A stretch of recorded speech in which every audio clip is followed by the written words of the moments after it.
There's a gentleman called Danko. If you don't know Danko, you should check him out. He said something that you should have something that helps you to develop your mind. It could be reading, it could be listening to a podcast like this. Have something that helps you to develop your body. It could just be walking, going to the gym, exercising, anything like that. And then you should have something that brings you money. Today, we are going to work on something that develops our brain or have the capacity to put us in a situation where we are developing ourselves. So on every weekend we come your way with a Study Abroad podcast on the biggest Study Abroad content platform. It's called the Fred Effect. Tell a friend to tell a friend, and if you are new, you're welcome. Welcome to the family. This is the biggest Study Abroad content platform.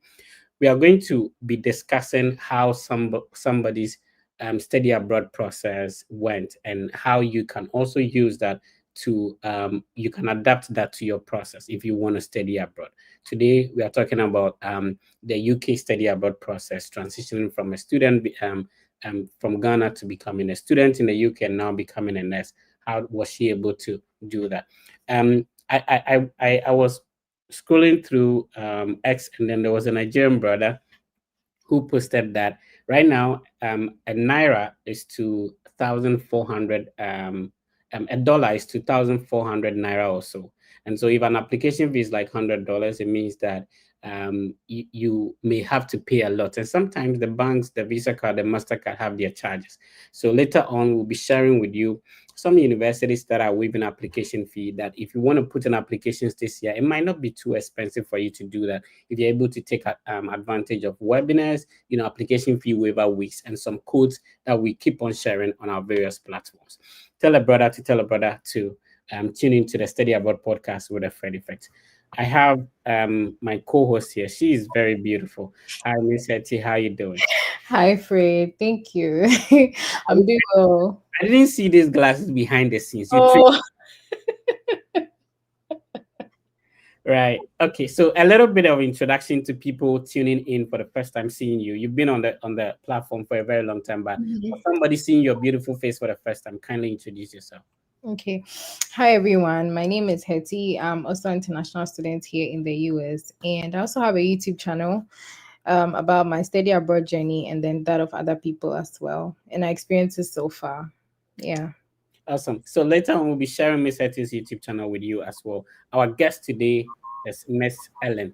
Hi, Miss Ellen. How you doing? Hi, Fred. I'm doing well by God's grace. So back in University of Cape Coast, I don't know if my index number was after you or before you. I don't. I I don't. It think before me. was before you. What number was it? Was it 50? Eh? That's been a long time. I don't really remember. I think it was 147. Oh, okay. Okay. I see. Yeah. That's the UCC weird index number like that. For people seeing your beautiful face for the first time, kindly introduce yourself and let's get going. Hi, everyone. My name is Elena Frie Opoku. Just over a year now, I'm now Mrs. Enim. I am a newly qualified mother to a 4-month-old baby. Okay. I am a child of God, and I am a registered nurse in the UK at the I've never had moment. this introduction on the podcast before. I love it. I love that. Like people should know it's not all about studying abroad. There's marriage on the side. There's giving birth on the side. There's a professional background of becoming a nurse on the side. So if you're listening to us, you feel like Yes. I'm married, I've given birth, and that stops me from developing myself. No, it doesn't. And Miss Ellen is here to share with us. And Miss Etty, let's get started. All right. Like Fred said, I've also not heard this kind of introduction before on the podcast. It was nice to hear. And now recently, it kind of feels good. Anyway, so now that the introduction is a bit out of the way, you mentioned that you're currently a registered nurse in the UK. So let's take it from all the way from the back as to where everything started from.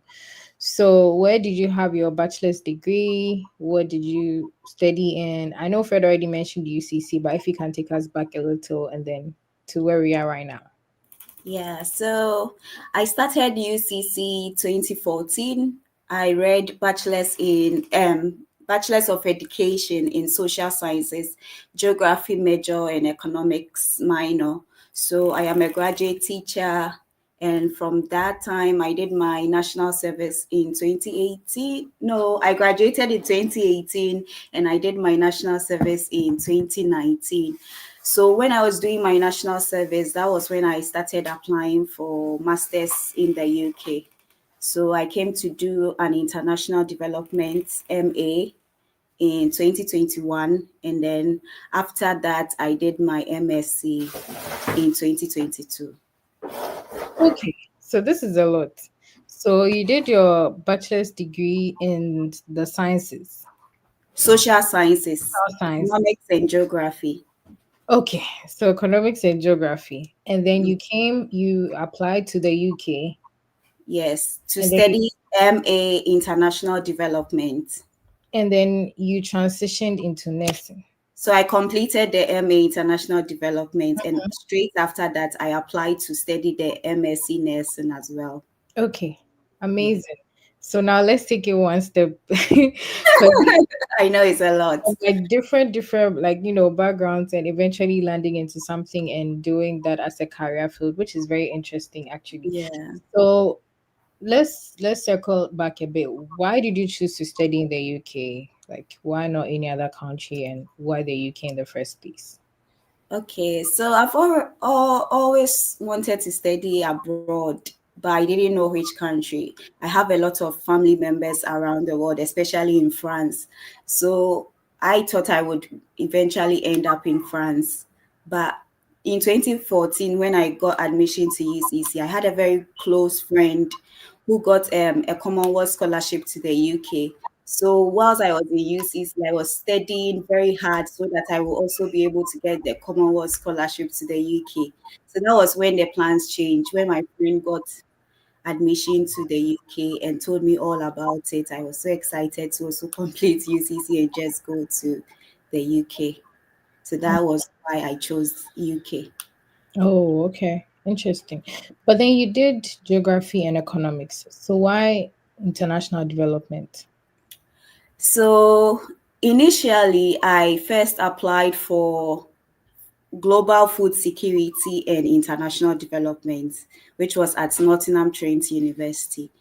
So I was actually denied a visa the first time I went for my visa interview.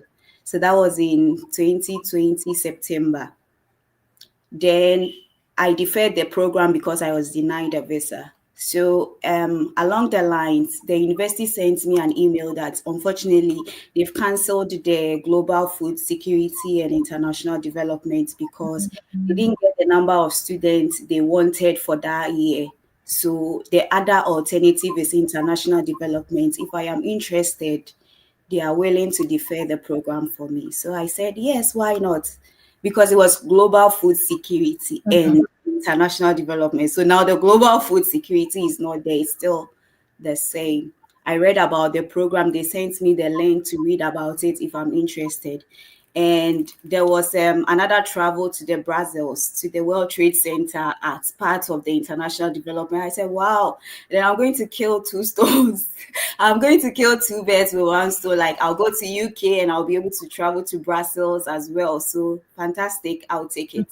So that was how I transitioned from geography to international development. Interesting. You mentioned that your visa was denied on the first attempt. So anybody watching us today, so it's not only the US that they deny visa also, please. The UK also has their own wahala. But anyways, so let's talk about your visa interview. Okay. Did you have to go for like an interview where you ask questions, or you had to like do the documentation submission? How was your visa interview process like? So I think that was the COVID time, 2020, when I went for my June 2020. So it was an interview, but a virtual one. So Okay. you go to the TLC where we go for the UK visa appointments. You go there and they put you in a room, and somebody from Sheffield will call you on a computer like this, and then you'll be speaking to them face to face. So I didn't really prepare for the interview, and I had 50% scholarship. And then I paid my initial deposit of 3,000. So I thought, oh, that was it.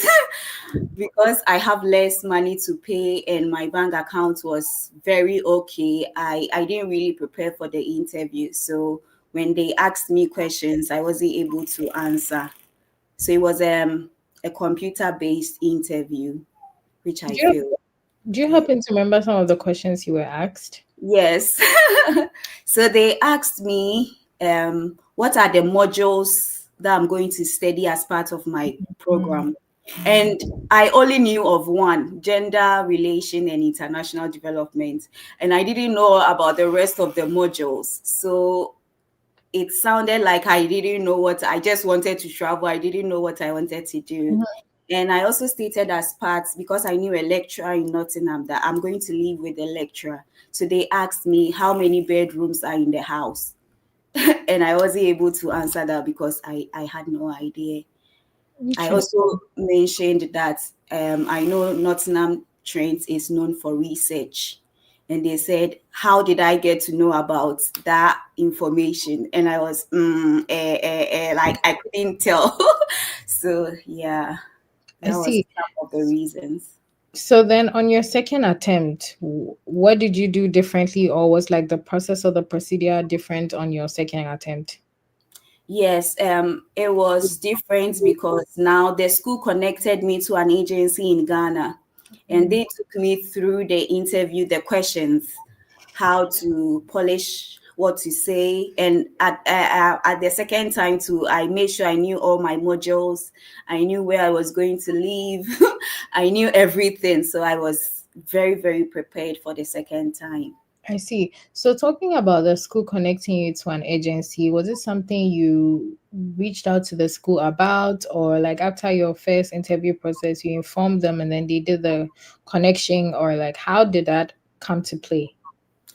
So the school told me about the agency the first time. Like I Mm. said, I was so overconfident that I'm not going to fail. I didn't that time there was no like Fred effect for me to go and listen to sample interview questions or other. I was so naive. I didn't know anything. I just went there like that. Mm. So the school told me to go back to the agency. So that was when I went back. So the agency was there. The first time they told me about it, I was in Kumasi and the agency was in Accra. And I was like, I'm not going to pay money, travel to Accra, up and down. Yeah. Interesting. So, if you just joined us, this is the Fred Effect Study Abroad podcast, and today we happen to have Miss Ellen, who's a registered nurse in the UK, basically sharing her journey with us on transitioning from different fields into eventually getting into the nursing field in the UK. So, did you? How many schools did you apply to for the UK for the program in the first place, or was just one? I think 9 schools. And you paid application fee for all the 9 schools? No, UK, you don't pay application fee. It's Okay. free. Yeah. All UK schools are free Wow. to apply to. Interesting. So for all the 9 schools you applied to, was it like one specific program you were targeting, or you were choosing different programs? I was choosing different programs. So I could choose environmental management. So things that were related to geography, Mhm. environmental management, sustainable development, international development. Yeah. Oh, okay. Even So, education. mm, so your first visa interview experience was in 2019, 20. 2020. That was the time. And then the second time was when? So it was the same 2020. So I was going for September start in 2020. Mhm. So when I was refused, I deferred to January start. So 2020 to Okay. 2021 January. So I had my interview, I think in August 2020, the same year for January start. Oh, okay. Interesting. That's like a very big comeback within the shortest possible time. Shortest time, yes. That's okay. So let's talk about transitioning to nursing. Now, you have a background in geography and economics, and then now in international development. Why nursing? So that's interesting. After my international development, I had big dreams. I wanted to work with international development agencies, UN, World Trade, all the big UNESCO. So I started applying for a lot of jobs. And then that was when it dawned on me that because of my skin color, I'm not going to get it easily. Mm-hmm. And um, it wasn't easy for certificate of sponsorship, the COS, to come easily if you don't get a job. And after my master's, I had 2 years to stay work and then find a sponsor. So as I was looking around and doing research, I found out that nursing was one of the best ways to get a job or COS quickly. So then I started looking out at the nursing courses if I could get in.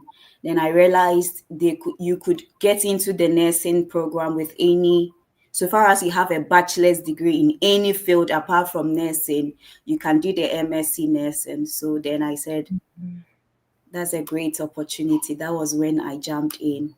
Interesting. Did you get any? I remember you mentioned you had partial funding for your first master's program. So, I mean, and I'm sorry for taking you back, but It's fine. yes, with that, how were you able to foot the rest of your fees, living expenses, and then we'll come to that of the nursing? Okay, so God being good, I had 50% scholarship and the school fees was 14,700. So divided by two, I was left at 7,500 to pay. And then I was able to also ask the school to give me, they have something called postgraduate merit scholarship, which was £3,000. So if you have second class upper or better, and you are coming from Commonwealth country like Ghana, Nigeria, India, you'll be able to get that £3,000. So I applied for that. They've initially told me I can't combine two scholarships. So with the 50%, I can't get the 3,000. But I kept pushing and pushing and pushing, and they gave me the 3,000. So I paid initial deposit of 3,000 and they gave me another 3,000. So now I had like just £400 tuition fee to pay. And then when I came, I also did part-time jobs. So I was saving. So I completed in April 2021. No, 2022. Then in September 2022, I started nursing. So from April to September, I could do full time because I had completed my first master's. So I worked day and night really hard to save.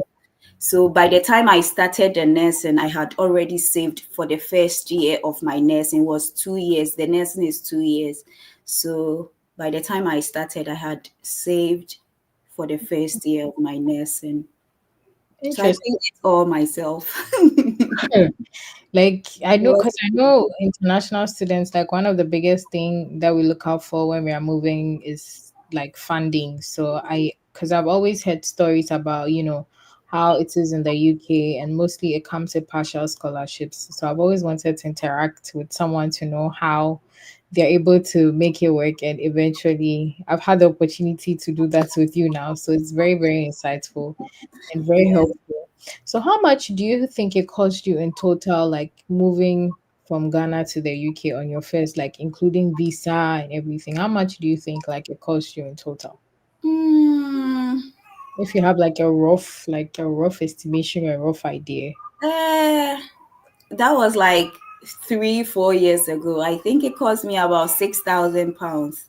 Hmm. But it could have cost me more, but my father had all everything that I would need in his bank account. So it was just a matter of showing it Mm-hmm. to say that when I come, I'll be able to pay my fees. Mm. So with visa and every other thing, my travel, my first rent and everything, when I came, I would say about £6,000. Oh, okay. Yeah, and Okay. my including my initial fee deposit, which was £3,000. Okay. So does it mean like all the other schools that you applied to, was there any information about like scholarship where you thought maybe one other school could have given you a full scholarship? Or most of them indicated that they give only partial scholarships. Because I've always wanted to know if UK schools ever give like full scholarship at all. They do give full scholarship. So with Nottingham Trent University, they don't actually give full scholarship. But there is another university in Nottingham, University of Nottingham. They are known for giving 100%. So they pay for your accommodation and stipends. So there are a lot of schools in the UK that give full scholarship. Okay. So if you're out there and you think there are no schools, there are a lot of schools in the UK that give full funding. And there is also this Commonwealth scholarship Mhm. and Chevening scholarship, which also takes 100% of everything. Okay. So Yeah. again, if you're watching us today and you want to go school in the UK, just know that there are definitely universities that give full scholarships. So just like she said, you can look out for the Commonwealth, you can also look out for the Chevening scholarship, which I've seen a lot lately because I think a bunch of people from Ghana won this year. So I Yeah. saw it's like all over social media. And then you also mentioned University of Nottingham actually gives like A full lot of, scholarships. Yeah. yeah, So funding, 100%. don't think that because somebody didn't get full scholarship, you can also not get full scholarship. Everybody's story is different. Okay, so now let's move on to the next. And now you mentioned that you've taken us through your transition period from international development into nursing. And you also mentioned like you were able to save up enough to be able to pay for the first year of your nursing and take care of all your expenses. Now, what do you think like was the hardest part of your journey from Ghana to the UK before I moved to nursing? I'm really interested in knowing what do you think was like the toughest part? I would think the first time denial really broke me down. Mm-hmm. And the rest of it was fun. I didn't even see any difficulty. So far as I went the second time and I saw the stamp in my passport, every other thing was easy. But Mm, it was very soon because I had my visa in December and I had to travel in January to start in January. So it mm, was very tough buying all the stuff that I needed and getting the money within 1 month. Like it was even less than a month because I had my visa before Christmas. And then I think I arrived in UK on the 13th of January to start school on the 18th of January. So like it was hard getting everything together, getting prepared. But because the visa was approved, I didn't see any like it was difficult, but I didn't feel it. I was just all happy that my dream has come true. mhm, Yeah, mhm. I can relate on that aspect. So now yeah. let's get into the nursing. Coming from a different background, what did you do to make your application stand out? Yeah, so like I said, when I came, I was doing part-time job, and so I was a nursing assistant, assisting nurses, and I also did care jobs. So I had experiences. I see what the nurses were doing, and I was assisting them. So in my application, I told them I've had first-hand experience with nurses. I know what they do, and I'm able to relate everything that I do to like a nurse. So we have something called the 6 C's: compassion, confidence, communication, courage. I was able to relate all of that in my application because I've seen it firsthand. I see what the nurses do. So I wrote it as part of my personal statement. And I also was able to get references from the nursing agency to say that, yes, she's done all that she's saying. So Okay, that made me that's stood out. interesting. Mm. So did you like No chat GTP at the time. so you have to rack your brain and do everything, eh? Yes. So did you have to like contact any professor, or did you have any contact person before like starting this whole nursing program? Just to, sometimes, when we are doing these school applications, it's advisable that at least you're in contact with a professor or somebody in the school to kind of familiarize yourself with certain things. Did you have to do any of that for either of your master's program? Yes, I did that for my first master's. And luckily for me, my national service, I was a teaching assistant at the University of Cape Coast. So the lecturer that I was assisting was there for me 24/7. He wrote all my essays. And there was another lecturer who taught me micro teaching in geography, Dr. Hesse. He's still there and I still communicate with him. So shout out to Mr. Hesse if he's listening, or if somebody chance on it and tells him. he was a very great support to me when I started my applications. But my lecturer, Dr. Abebio, who became a professor and died shortly, may his soul rest in peace. He was so good to me. He was always writing all the nice schools. He wrote recommendations for me, and I got admission to all of them. Wow. So you got admitted into all the 9 schools. Yes. So why did you choose this particular school for your first master's? Because relatively comparing the fees, it was cheaper than the other 8. Okay. Some gave me even 10,000, but let's say the school fees is 29,000 pounds, and they give you 10,000, and this is 14,700, and they give you 50%. So like they're giving you 10,000, you still have 19,000 to pay, and this is 14,000 and half of that. Right. So relatively, it was cheaper. That's true. I see. So, what documents were critical or required when you were applying for your school? Let's start with your first master's. So you need your transcript, your certificates, your passport, and your personal statement. These are the 4 important documents. Then I also used my WASI, English language, for my English proficiency. I got a letter from UCC, but it wasn't like enough.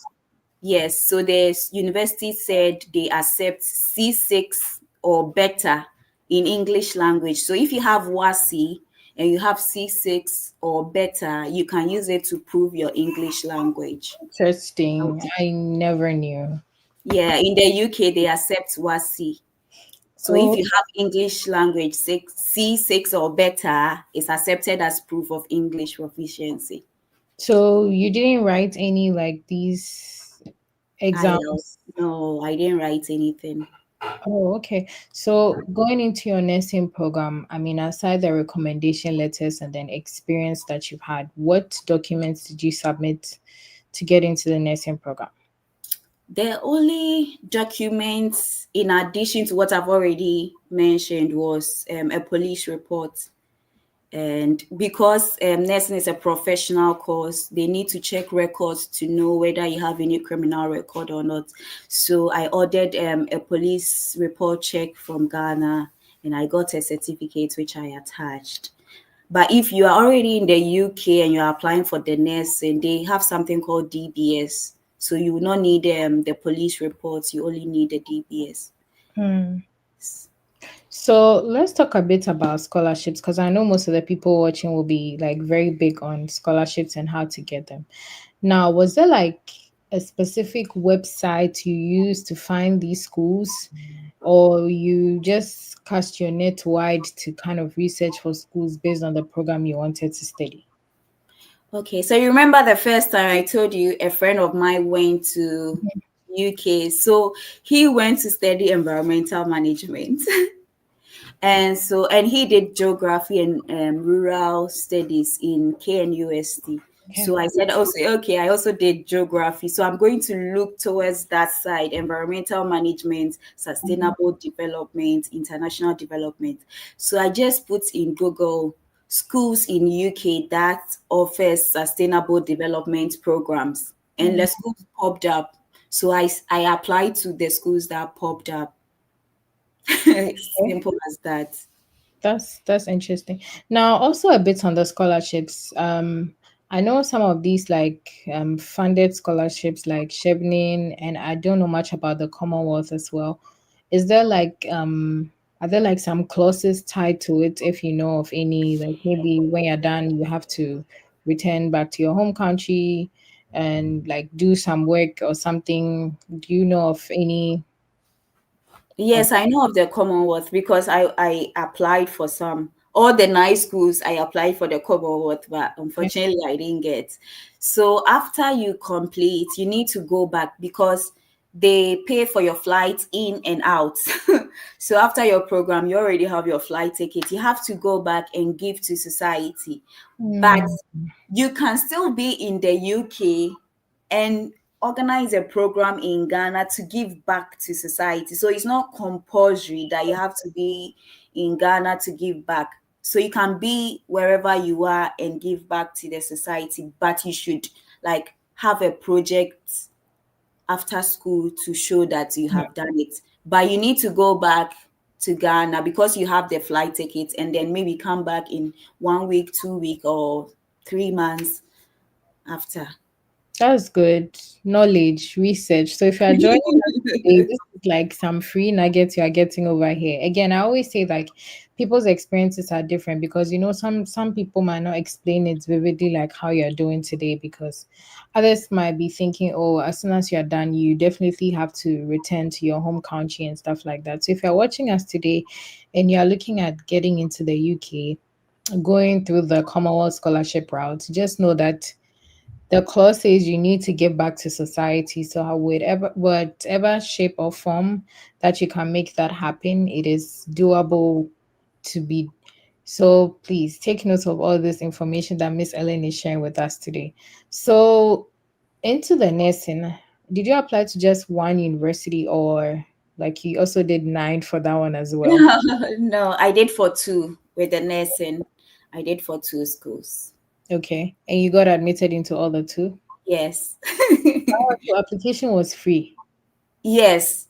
Hey, UK schools are free. You don't pay for I application. didn't Let know. me So when you say it said nine, I loud. was like, you UK know, schools are free to apply, no application. wow, wow. But when you said nine schools, I'm like, the pound is how much did she pay for like nine schools? Like I was just thinking about it. I'm like, it must have really been a lot. I genuinely didn't know like UK schools application fee is free.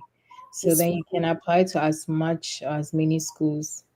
And the good thing is when you apply, you get response in like 4 weeks. If you get admission by 4 weeks, you get an email. And if Mm. you don't get it, they'll send you an email. Hmm, I see. So let's talk about your reflection so far about studying in the UK. What is it like? What was it like studying in the UK and living in the UK as an international student? Hmm, I think it's a mixed feeling, especially if you have all your finances sorted out. It's so easy. But if you have to work day and night to be able to pay, then it's really hard. So Mm-hmm. looking at my first masters, I didn't struggle as much as my second masters. So in my second masters, I could come from a night shift. I go for a night shift from, let's say, 7 to 7 a.m. and then I have to go to class 9 a.m. the next morning. So like get home, no sleep, brush your teeth, take your bath, and straight to school. And when you're in class, you are dozing off, your eyes are red. Yes, so it's not easy if your finances are not sorted. That it's very difficult. But if everything is paid for, you really enjoy life in the UK. Wow, that makes me think about the question like how affordable is life over there? Because even when we compare the pounds to CDs, I'm like, like it's really high. So I'm just wondering, like, how affordable is life over there? Let's say if you have a full scholarship. I mean, you already It mentioned your depends. It finances, depends on where you are. So Mhm.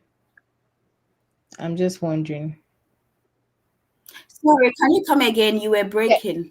Oh, okay. I was saying that I know you mentioned earlier that when you have your finances sorted, life is easy for you. But in terms of affordability, as an international student who will be like in the UK for the first time, what would you say about life as an international student in the UK in terms of affordability? So with affordability, it comes with the region you are in the UK. Mm-hmm. So I'll use Ghana as an example. If you live in Accra, it's expensive than living in Kumasi, and other regions in Ghana is less expensive than Kumasi itself. So I came to the East Midlands, Mm. Nottingham, and then now in Derby. So these regions are affordably cheaper than living in London or the main parts of the Mhm. United States. So you have to really do a lot of research. If you are searching for a house, there are a lot of affordable houses. There are some you can get £300 per month, and some are £500 per month, some are £700 per month. So if you want to live a really low life, you can go in for a cheaper one, just one room, and you share living room and kitchen with other people. So you look for those kind of places to be able to afford and save and be able to also send a little bit home if Mhm. you want to. So it's affordable, but you need to really sit down and do research Mm. and see where the easy stuffs are. Okay, so let's talk a bit about academic culture in the UK, because I know we all do the British, like us we are in Ghana, like in Ghana we also were colonized by the British, so the English is, but still when you hear the UK people talk, you can tell that it's not the same thing. Innit? It's not like what was the academic culture for you on your first classroom experience in the UK? um, I would say that my first experience was um a mixed feeling one. The lecturer was a white British and he spoke very fast. So I couldn't like understand any word. Although he was speaking English, I didn't know anything. But later on, the class is recorded. You go slow and then you listen to everything that was said and then you can catch up. But as you keep on socializing with these people, you now get to understand everything they are saying. So it took time Mhm. before I was able to get the accent. And in the UK, the accents are different from every region. Good. Yes. Good. Yeah. Somebody from Liverpool, their accent is thicker than somebody who is in Nottingham. So like You it's might very think you got it all figured out and you go and meet somebody else who says something and like, what did you say? I yeah. know. I've always wondered how it's like because over here it's completely different, like from what we are used to. So I always assume like when Ghanaians go to the UK, it's very like easy, or Africans in general go to the UK, it's very easy for them to blend in because we're colonized by the British. Until I started hearing The like accents. close British accent, I'm like, I'd be hearing like, oh, a farm. I'm like, okay, like I do kind of things. I mean, so how were you able to adjust with academics in the UK? Because I know, is it like comparatively, is it like is the difference huge, or it was really like manageable, it was okay for you? Looking at where I started my bachelor's degree, I think the UK was very, very manageable. UCC was I agree. I UCC agree. was very difficult. Let me say, UCC was very difficult. You have to learn, read, cram. But here, you just have to be practical. Everything is practical. So if you don't know, you don't know. If you know, Mm. you know. But you in Ghana, you can cram everything and just go and write and then forget about it. Mhm. Mhm. Yeah. UCC please. I remember in high school I used to hear stories about UCC students go to prep.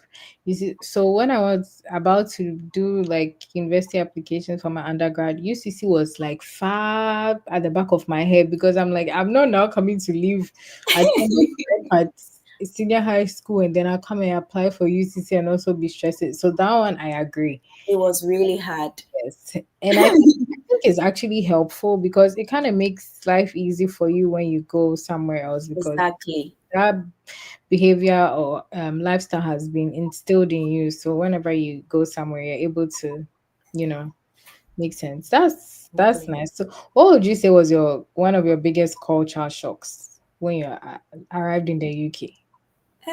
I think the UK people are very kind and compassionate, Hmm. and they are willing to help without expecting back. So on my first day, I packed a lot of things. So two big suitcases and my backpack, which I entered the airplane with, and I also had a handbag. So when I got off and I was going for my train to come to Nottingham, I would drag one suitcase forward like 2 minutes, then I'll go back for the other suitcase. Then one nice guy just said, "Hello, you okay? Do you need my help?" I said, "Sure, yeah." And he was going to the train station. He took one suitcase and he was asking me, "Is this your first time in the UK? How are you?" They are not expecting anything back. Like in Ghana, if somebody is helping you carry your luggage, after they get to where they are taking you to, they will ask anything for the boys. So these people are genuinely kind. He took me there, made sure I had the right train to Nottingham. He was going to somewhere different, but he took me to Nottingham trains, like where I'll get my Nottingham train for free. Hmm. Free. He was kind, he was lovely, he advised me everything for free. So it was a very shocking experience for like the first day. And for example, asking me, "Are you okay?" In Ghana, if somebody asks you, "Are you okay?" It's like, "Are you mad or are you crazy?" But he genuinely wanted to know if I'm fine. So like Hmm. it was part of the culture shock. That's very nice because sometimes it becomes overwhelming when you're in a new place for the very first time. And I know that airport feeling because I've experienced that thing before. Like you're Mhm. moving too many bags and people are just walking by What you you. Yeah. No, but our motherland, regardless, I mean, we already know how people go. We take it regardless. So let's talk a bit about your nursing career and nursing development and all of that. So after having the second master's in nursing, you said it took you 2 years. So which year did you finish this master's? Last year, 2024. Oh, okay. And then right after that, you got a job. Working, yes. So Okay. I finished in March 2024 and I started working September 2024. Hmm. Yeah, I got a job way before graduation and everything. Okay, so let's talk a bit about that. Was there like something different or special you did that, or was there like any good foundation you laid down to make that happen for you? Because I know sometimes when people finish school, the struggle is a job. And yes, you had mentioned like with nursing, it's very easy to get a job, but I mean, one way or the other, I feel like there might still be a little bit of struggle on getting the right job and stuff like that. So what exactly do you think you did that made it easy for you or made it happen that way? Like you've already said, the nursing is hot cake. They are always Mhm. looking for nurses everywhere, Okay. every day in the UK. So it was easy to get a nursing job. Just that if, like for example, I wanted to be in Nottingham, but I couldn't get nursing job in Nottingham, so I had to stay back in Derby. So it was easy. You can get nursing job all over the UK, just that you will not get the preferred place maybe you want to go. So So it was very, very easy. I didn't do anything extraordinary. All I had to do was to graduate nursing school, be registered, and then that was it. No struggles. You don't have to do anything special. But in application, we have something called personal statements. In nursing, we don't use CV. You just have to write your personal statement. So you write maybe about, for example, me, I wrote about the nursing assistant I did before I started the course, the placements I did. So, like, your personal statement should stand out so that you get the field you want, because there are a lot of fields in nursing. We have cancer nursing, adults, children, orthopedics, which I am now an orthopedic nurse. Okay. So yeah, there are a lot of, so you have to really be able to write a very good personal statement to get the field that you want. Okay, so let's talk a bit about your specialization. And the way you said it made me feel like, oh, this is something she's happy to be doing. So let's touch a bit about that. Like, what does that specialization involve? Okay, so there are four major specialization in nursing in the UK. We have the adult nursing, children nursing, mental health nursing, and learning disabilities nurse. So four major categories. So I did the adult nursing. So in adult nursing, it covers every adult in the UK. So you can have a nurse who specializes at the eyes, nose nurses, ulcer nurses, cancer nurses. So far as you are taking care of adults, you are an adult nurse. And if you specialize in mental health, then you are going to take care of people with mental health issues. And if you did children nurse, then you are going to take care of children. And then if you did the learning disabilities, then you are going to care for people with learning disabilities. Okay. So now I really wanted to do cancer nursing, so but to focus on hematology, that's blood cancers. You know, in Ghana we have sickle cell and a lot of things. So I wanted to specialize in um, hematology. But then as a newly qualified nurse, they give you, and then after you have experience, then you can go to everywhere you go. So the orthopedic nurse is all about bones. We take care of people with hip fractures, knee replacements, and I enjoy it. It's a very busy ward that I work in, but it's very lovely looking at how the bone can be replaced with a metal and everything. It's very interesting. I see. So me, I'm afraid of blood though. Me too. Like, I never knew I would one day become a nurse. Seriously. Me so you know, nursing day. Whenever I hear people say nursing, I'm like, blood. I'm afraid. But let's to somebody watching you today who would want to be in like who would want to get into the nursing field or the healthcare profession in the UK, what is that like advice you would give to that person in terms of like processes, especially for somebody who is also coming from a different background like you, who has like by God's grace landed in the nursing or healthcare field? What advice would you give to the person? Okay, I will first say that now I didn't know I could even apply to nursing with different background. So I'm telling you out there, is possible. You can do it. So far as you have degree in any field, you can study nursing in the UK. So if I had known, I would not have wasted my time to come and do the international development. But all these work together for my good. So I'm not discouraging anyone. You can do any course. But if you are coming to study in the UK, I would advise you to choose a health related program, because then it's easy to get a job, get your visa sorted right after school. Not only nursing, you can do radiography, sonography, nutrition and dietitian. You can do this one, physiotherapy, health related. So that's my advice to people. And before you apply, you really need to research, because it's not all the schools that when you finish your nursing degree, you will be registered.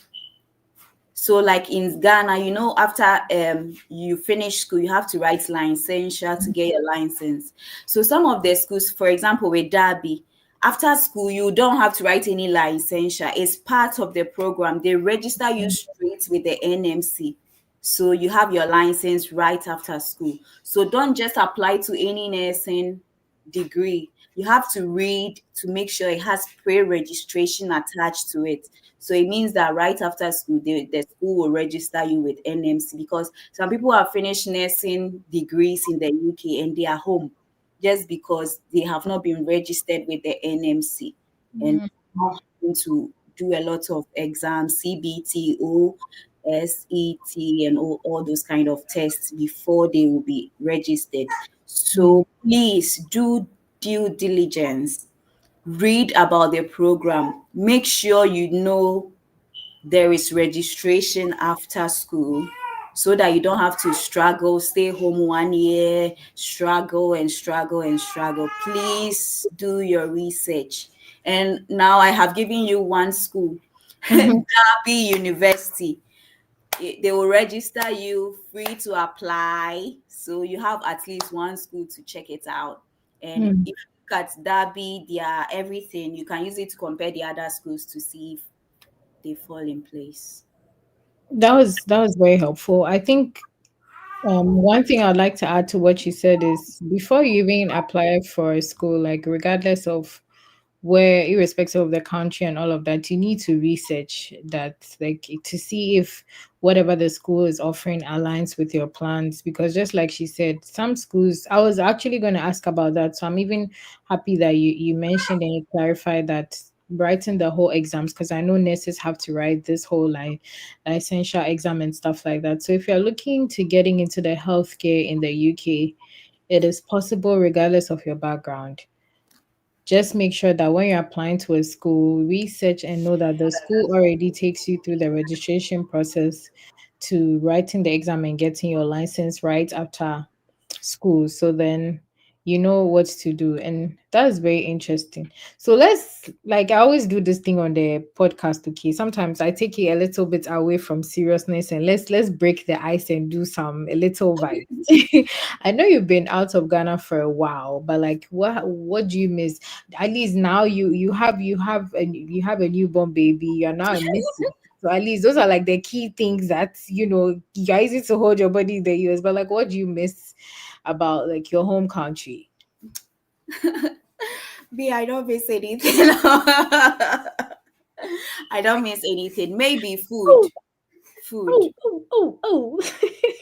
That was why I made sure I did my national service. So I've paid my dues. Mhm.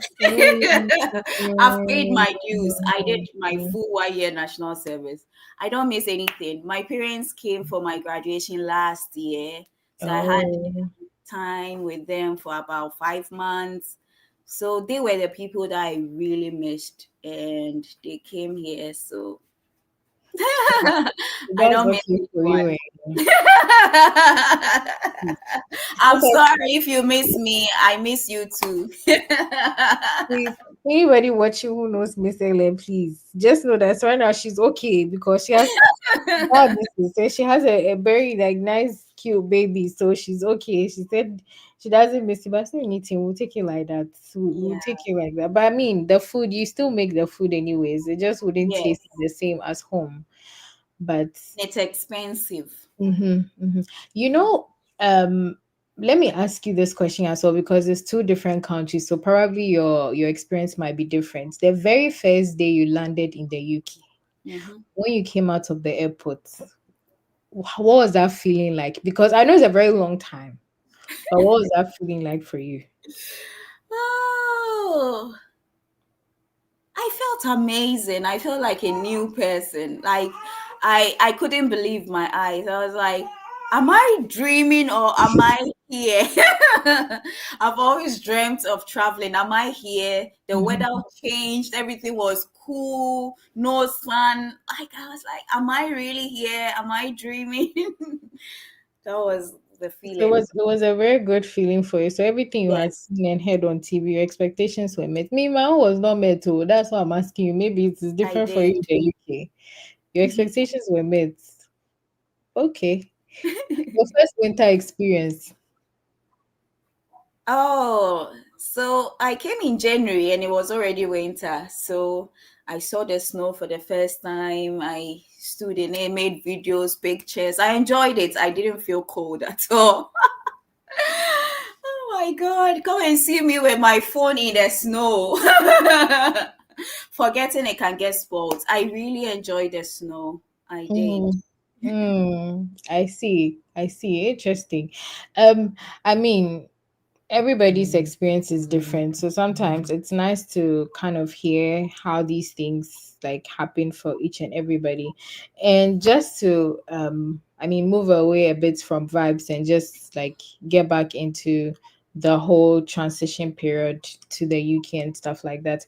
I think one thing that I forgot to ask and probably would like to touch on a bit is, aside your visa application, you didn't write any exam and all of that. Did you have to make any payments, like deposit money for fees or stuff which was required before you began your study abroad journey in the UK? Yes, I mentioned earlier that I paid £3,000 deposit. So you Okay. have to pay a deposit. The school gives you at our time, that was 4 years ago, it was cheaper relatively. 3,000 was not cheap, but now they are charging 5,000 and 6,000. Even some schools are taking £8,000 as deposit. So it Hmm. has increased. Every school will take a deposit to show your commitment and your seriousness for the program. So every year deposit. So far as you don't have a scholarship, you are required to pay a deposit. Okay. So if you're watching us again, this is the Study Abroad podcast with the Fred Effect team. And today we have Miss Ellen, who is a registered nurse in the UK, who is taking us through her transition period. And let me emphasize, from geography and economics in UCC, to going on to study a master's in international development and into nursing. And now she's a registered nurse in the UK. And she's here to share her experience with us as well. I don't know, Fred, you'd like to ask a question? Yeah, maybe Miss Ellen would have to attend to the baby a little bit because she's been away from the baby for like an hour now. So yeah, if you're just tuning in, we've been talking to Miss Ellen. If you want to, Miss Ellen, you can attend to the baby and we can continue. Go ahead. We can continue. Yes. Sometimes the social media do not like the sound of babies at the background. Yeah, sometimes. Yeah. Okay. So we've been talking to Miss Ellen. She has been sharing her experience. I wanted to find out, knowing what you know now and the experience you've gone through, if you were supposed to start this whole process, would you have entered into the program you entered before doing the second master's in nursing, or you would have applied to the nursing right away?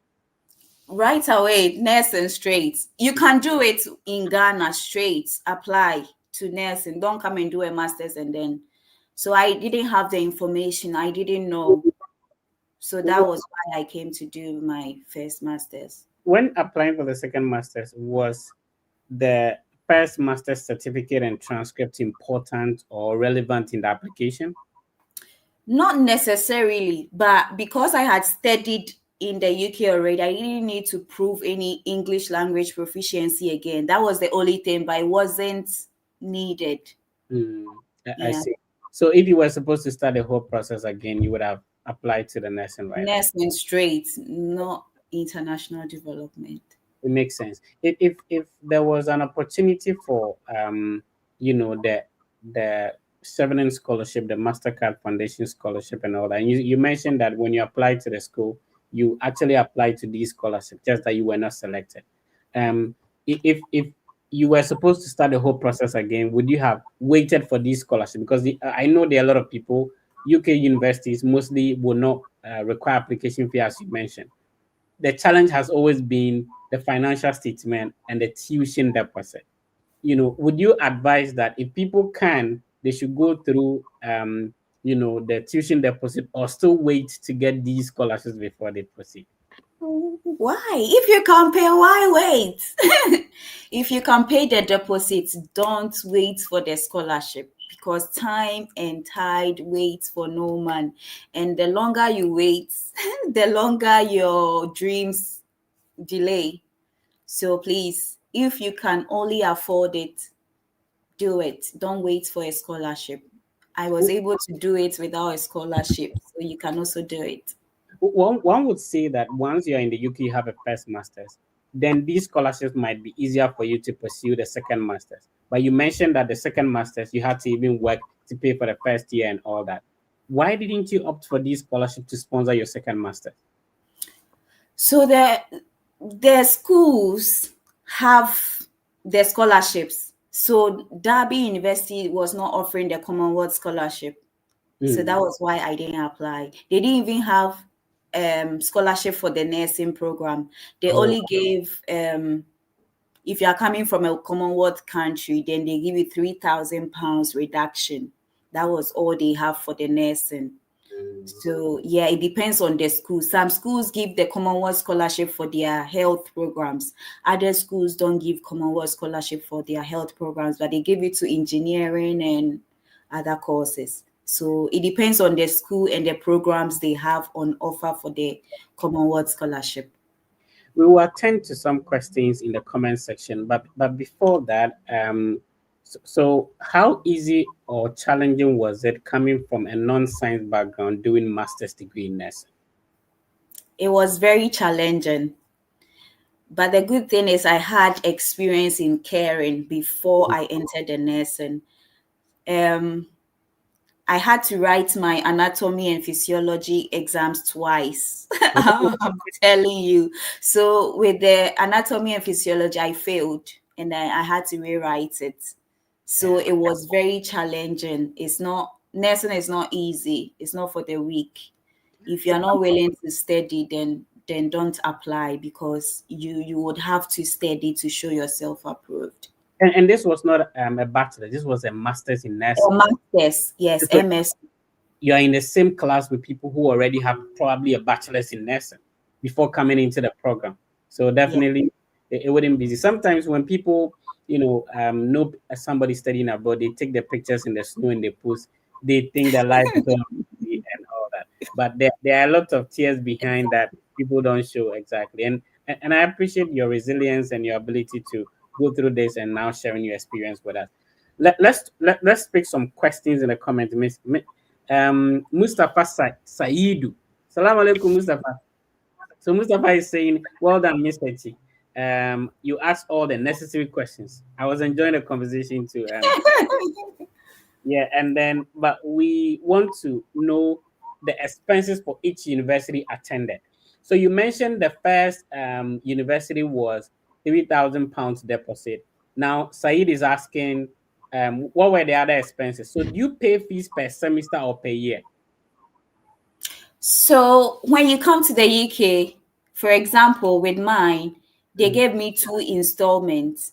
So I came in January. You pay the first installment in March, and then 2 months after you pay the second installment. Some UK schools will ask you to pay everything when you arrive. Before you even enroll. They need their money. So it depends on the school and their arrangements. Oh, I see.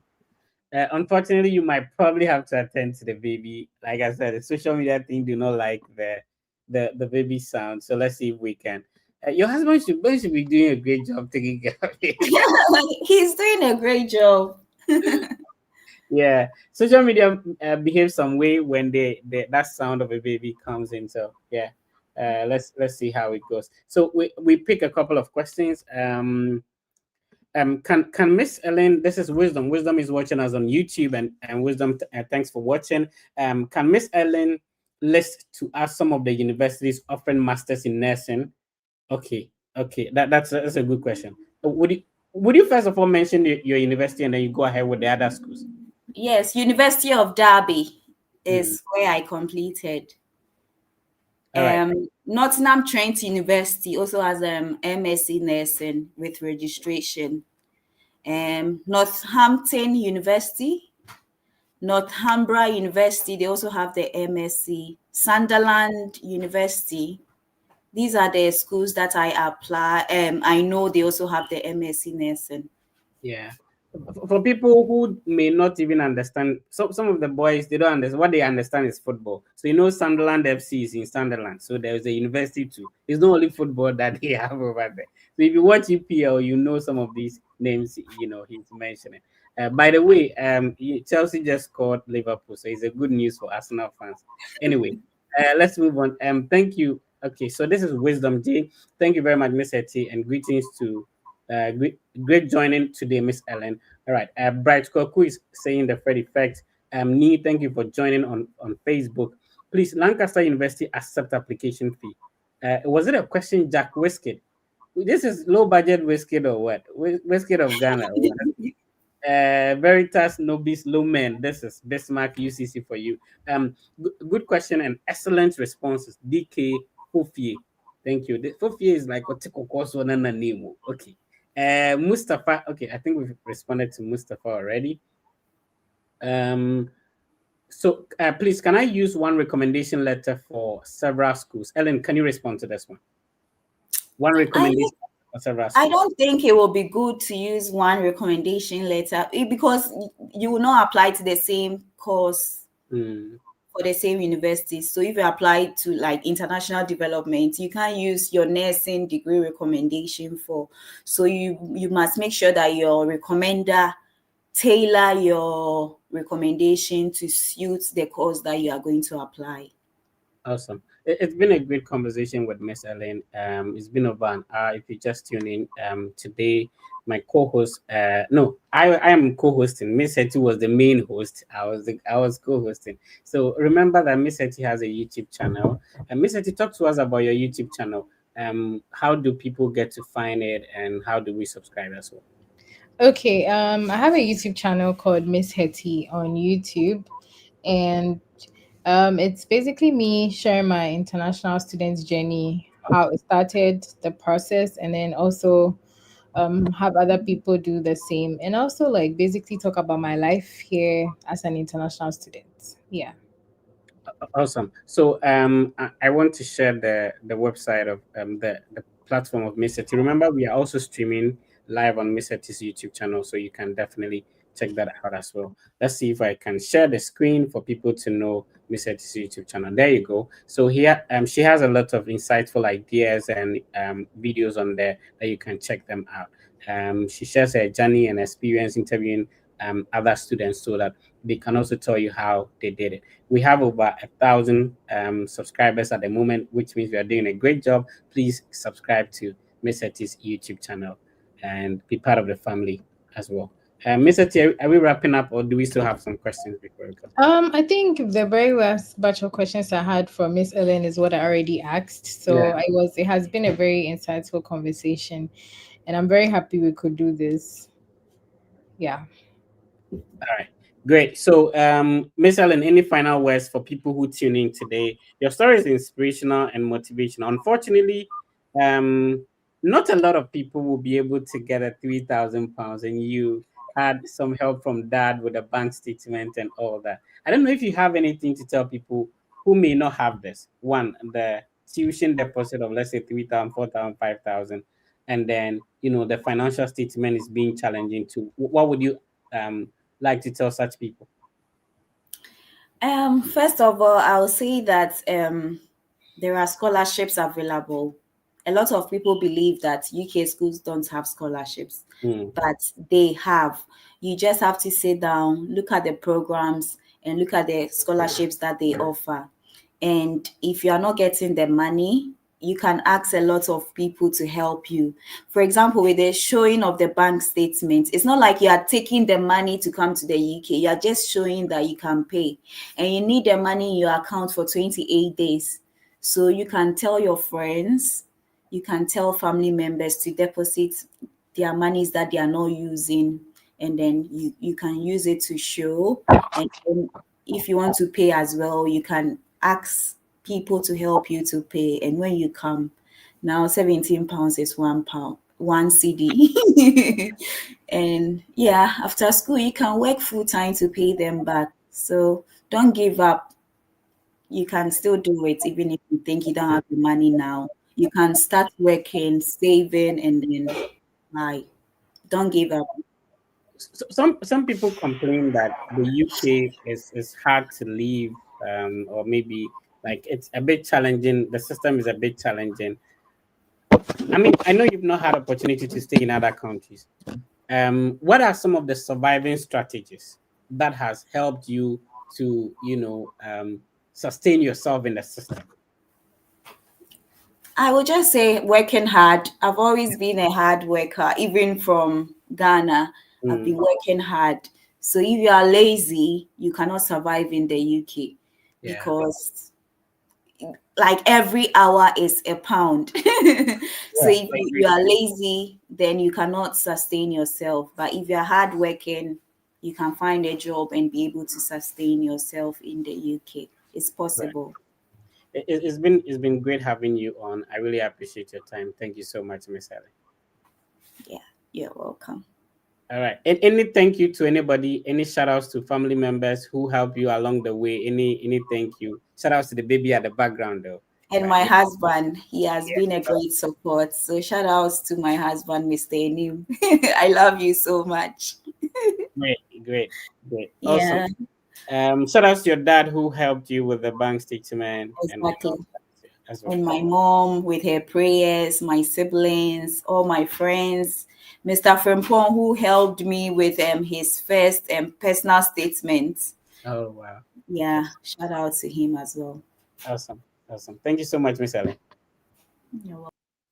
All right, it's been a great session with Miss Ellen. We spoke about her process from University of Cape Coast to pursuing her first master's degree in the UK and now transitioning into a master's degree in nursing. She mentioned that if she had knew, she would have applied directly, even though with a social science bachelor's in education, geography, and economics to into the nursing program, which is possible. So if you didn't know it was possible, then yeah, that's it. Let's quickly share some application fee waivers talking about, now is the peak season for applications. So this is the month of October.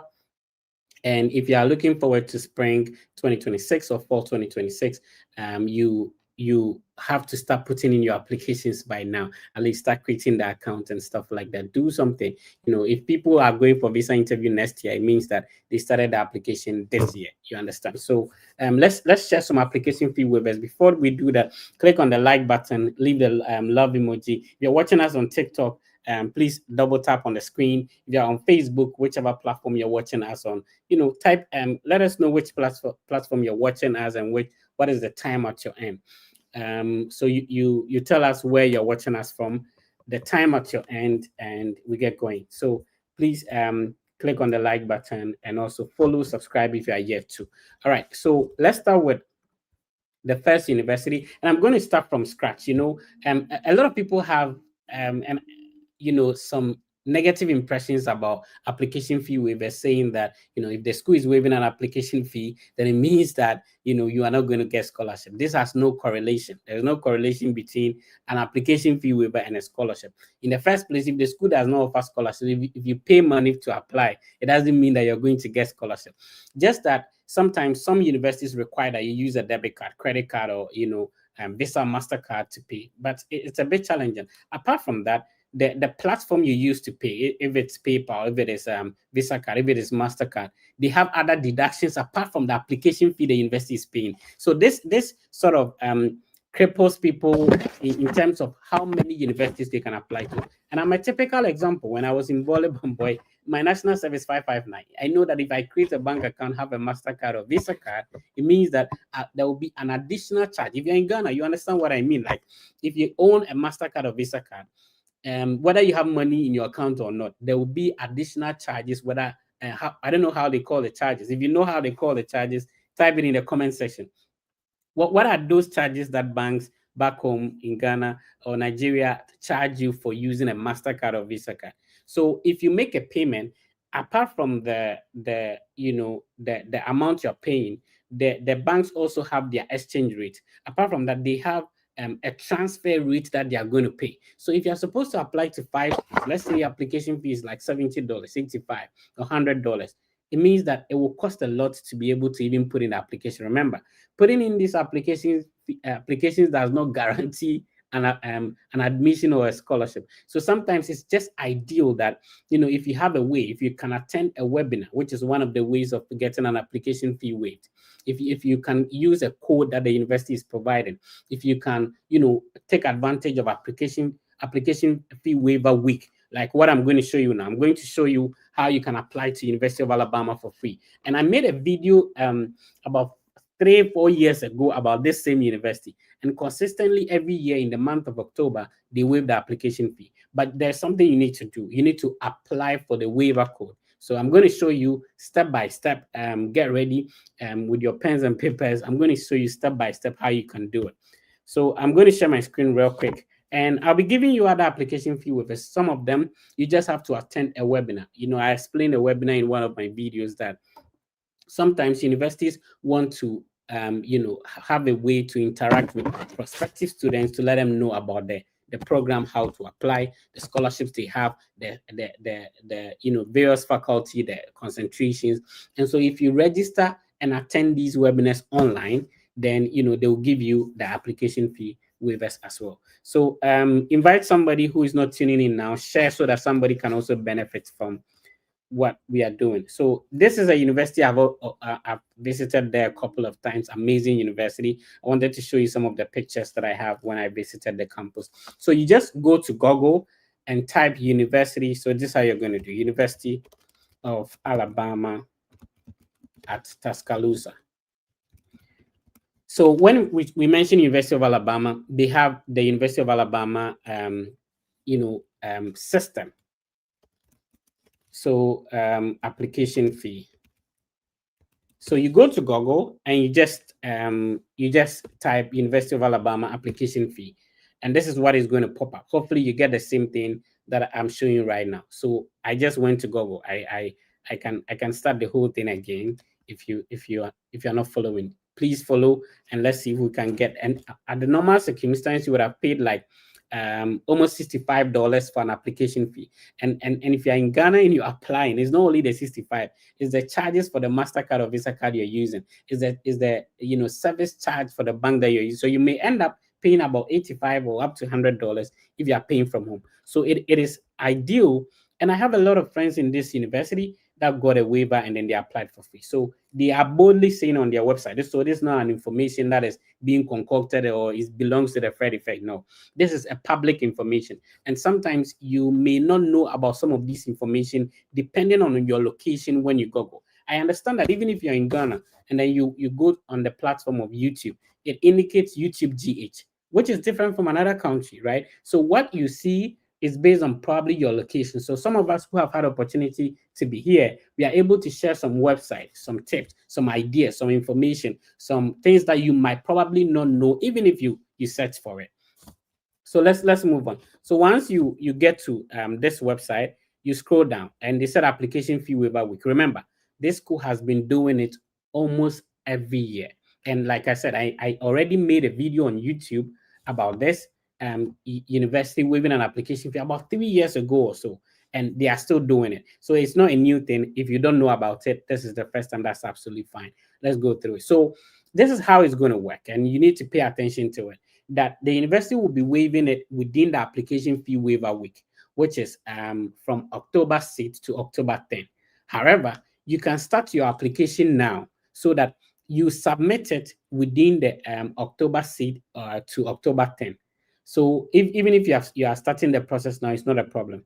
You claim or you request for the waiver. So within this week, the university will now send the code to you so that you can get the $65 application fee waived. We've always been talking about how to get scholarships when it comes to the US institutions. Remember that they have a lot of programs. You have to talk to the HOD of the department, share a copy of your transcript and resume, ask if you can go ahead and apply, if the department offers scholarships. So in most universities, it is not the university, it is the department you are applying to that has the scholarship. So it could be that in the same university, the Department of Sociology have scholarship for their students, but maybe, just an example, the Department of Statistics does not. You understand? So if you're applying to a certain school because you have a friend there and they have scholarship, it doesn't necessarily mean that they will have scholarship for you when you apply.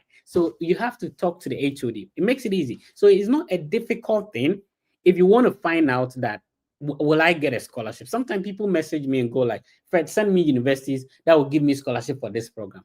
I will not be able to do that. The reason is that if I know somebody within that school that has the scholarship, it doesn't mean that at the time you will be applying, they will have the scholarship. So it's easy. They have faculty members. Among the faculty members, there's somebody who is a head of department. We call it maybe Gary director or maybe supervisor, whatever. You email the person or coordinator. That's the word they use. You email this person. My name is Fred Effect. I have this qualification. I'm interested in this program. So the email is very simple. Don't write a long essay, a long essay for a professor. You know, even you, when they send you a WhatsApp message and it's long, you don't read it, right? So you keep it simple. And then you ask whether you can go ahead and apply. Would you be offered an admission? Would you be offered a scholarship? They will give you a response. And they are very frank. You know, if it is yes, they will let you know. If it is no, they will let you know. So let's move on to getting the waiver code here. Before I do that, please click on the like button, share. Let me know in the comment section if you are following and where you're watching us from. If this is helpful, let me know in the comment section. So type where you're watching us from, the time at your end in the comment section. Let's keep on moving. All right. So once you come here, you scroll down and then they talk about the free application week. You can read all of that. International students were supposed to pay $80, a bit expensive. So if you're an international student, you were supposed to pay $80. And after I spoke about the charges and stuff like that, that would have led to like $100. So like you watching now, trying to help you get $80 for free. So there is a domestic applicant link, which we are applying as an international student. So we go to the application and the international applicant eligibility. And I'm going to share this link in the comments section. It makes it easier. However, I've already walked you through that. You go to Google and I've shown you what to type, which will lead you to this website. You click on claim code. Now you come here and enter all the details. The first one is your email. Remember that it is very important to know that the email that you are using to claim the application fee waiver code is the same email you're going to use for your application. And I've spoken about emails a couple of times. Sometimes people's emails are dondon@gmail.com or Schwarzenegger at Gmail, Elaskila at Gmail. No, don't use those. Use your name. If your name is Kojo Mafu, you can make it kmafu@gmail.com. And then the pictures that you use. You know, some people, they have guns as their profile picture. They have some naked people as their profile picture. These people do not know you. So however you portray in your communication speaks a lot about you. It might be that, you know, when you created the account, you didn't know, you just uploaded some picture, big something as your profile picture. This is a professional something. Be serious about what you're working on. Check all those things. Pay attention to them. Don't go and use some nickname, Gowasti Bena. It doesn't make sense, right? So let's move on. So you enter the email you'll be using. So in my case, I can enter maybe the Fred Effect, whatever, at Yahoo or whatever.com. Then your name, your first name. These details should be the same details you'll be using for the application. Very important. Use this to work on your application. Then the next one will be your date of birth, the program of interest. And like I mentioned, they have a lot of programs. So if you can see on my screen, if you're using a phone, try and zoom in a little bit. They have a lot of, and so one of the arguments people make is that, oh, if there's an application fee, there's going to be a lot of competition. Remember, you don't have, if I'm applying to a PhD in engineering, not everybody have a background to apply to PhD in engineering. And remember, paying application fee does not reduce competition.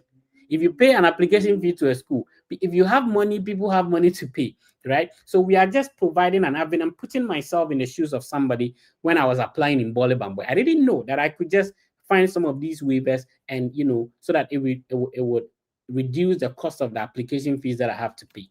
So, you applying to a school because they are waiving application fee does not increase competition. It doesn't. So they have a lot of programs. So there's always a program for everyone. And like I said, this is not a school that is strange. I have personally been there before. personally visited the campus, know around, I can tell you all about University of Alabama because I've been there, So they have a lot of programs. Check out all the programs, their master's degree programs, PhD programs, EDD programs, whatever programs you want. And then you select the ones that you will be applying to. Then you scroll down, you type your phone number, start with +233 because you are an international student, so that they can send you notifications. And then what I love about them is that they will keep on reminding you from time to time that, the application fee waiver code has been sent. Try and submit your application. The good thing about the application to this university is that when you are applying, you do not necessarily have to submit all the documents in the application at once. You can just enter the regular things, your name, your address, your phone number, whatever, your date of birth, and then you submit the application. That is you submitting the application within the application fee waiver week, which in this case is October 4 to October 10, October 6 to October 10. However, you can take your time after submitting to write your SOP, to refine your CV, to upload your transcript. So you do not necessarily have to get all these documents together before you take advantage of the application fee waiver week. I don't know if what I'm saying makes sense. If it makes sense, let me hear from you in the comment section. If you're understanding what I'm explaining, there are some of these things are foreign institutions. And so we that have gotten advantage to be exposed to these foreign institutions have to explain and bring it to the local context. You understand? So if somebody is listening to me from Bole Bamboy, they will understand exactly what I'm saying. If somebody is listening to me from Kwaso, in Joso Kwaso, they will understand what I'm saying. So when you work on the application, it doesn't mean that all your CV, all your transcript, all your SOP should be ready. No, just submit the application. And you can take your time from time to time to be uploading your document one after the other. If you can't, squeeze yourself to work on it within this week. All right. So you can select if you want to receive communications. They will be sending you messages all the time. And because you're applying as an international applicant, just select the international side. And then they will ask you of a country of citizenship. So they know how many people will be applying, which country you are applying from. So if it is Nigeria, you just select Nigeria. If it is Ghana, you select Ghana. And then the highest degree you have earned. So maybe you have a master's degree, you have a bachelor's degree, you have an associate degree. And the good thing about this school is that they don't require evaluation. Even if you have transcript evaluation paid for, they are not going to take it. You have to apply directly with the transcript from your university, right? So let's move on. And then you type maybe the country where you got your highest education from. So personally, I had my bachelor's degree from University of Cape Coast in Ghana. If I'm applying with my bachelor's, then I will indicate that Ghana. Then I will select the CGPA. Some CGPA is over 4.0, 5.0. Now you see the good thing. This is what should tell you that they are willing to help people. That if you're from KNUST, KNUST is CWA, it's not CGPA. They have given you what we call Scholaro GPA. Scholaro, yes, this is the Ashanti coming in me now. I said Scholaro, not Scholaro, please. It's Scholaro, GPA calculator. So if you are from KNUST and maybe you have like the CWA,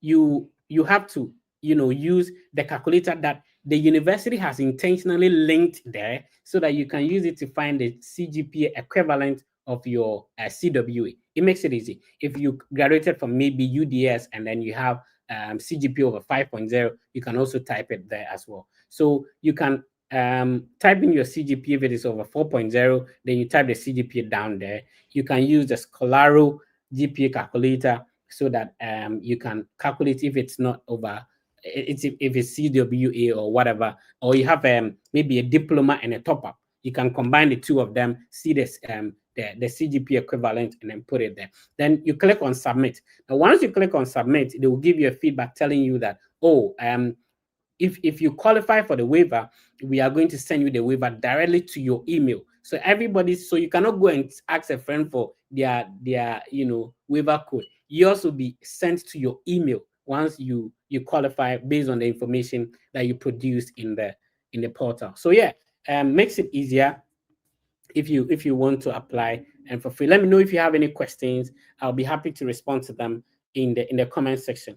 If you have any questions, please drop them in the comment section. But again, the name of the school is the university is University of Alabama, and I've already explained that the University of Alabama school system has a lot of campuses. There's University of Alabama at Tuscaloosa, University of Alabama at Birmingham, and I've been to all these universities in any way. University of Alabama at Huntsville. These are cities in the state of Alabama, and they have different cities, and so they have different campuses. Just like we have University of University of Development Studies at Nankala campus, University of Development Studies at Wa, University of Development Studies at Tamale, but they have these independent institutions in different cities, but it all forms part of what we call the University of Alabama school system. And interestingly, most of the universities within in the Alabama school system in this month of October will be waiving the application fee. So you either have to attend a webinar, you may simply have to request for the waiver code, or maybe